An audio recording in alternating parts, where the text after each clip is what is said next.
سامعین محترم،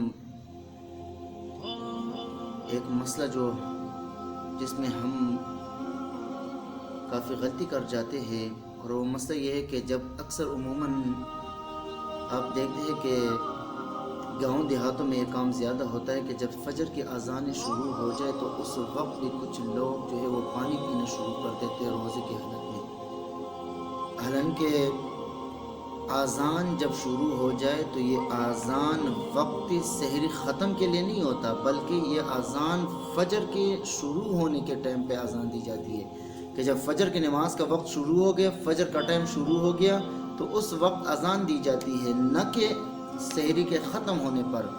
تو کوشش کیا کرے کہ جب سحری کا ٹائم اذان شروع ہو جائے تو اس سے 1-2 منٹ پہلے روزے کو بند کر دیا کرے.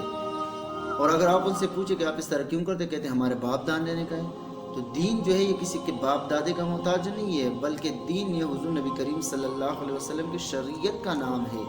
حضور کے شریعت پہ اگر ہم عمل کریں گے تو ہمارا روزے بھی وہ اللہ کے حضور قابل قبول ہوں گے. اگر ہم اپنے بڑوں کے، اپنے بزرگوں کے اس پہ کہنے پہ چلیں گے اور شریعت کو وہ پامال کریں گے، شریعت کا خیال نہیں رکھیں گے، تو پھر اس طرح ہمارا روزہ نہیں ہوگا. جو ہی سحری کا ٹائم ختم ہو جائے اور فجر کا ٹائم شروع ہو جائے تو اذان اس ٹائم شروع ہوتی ہے. لہٰذا کوشش کیا کرے کہ فجر کے اذان سے پہلے سحری ختم کر لیا کرے، روزہ بند کر دیا کرے.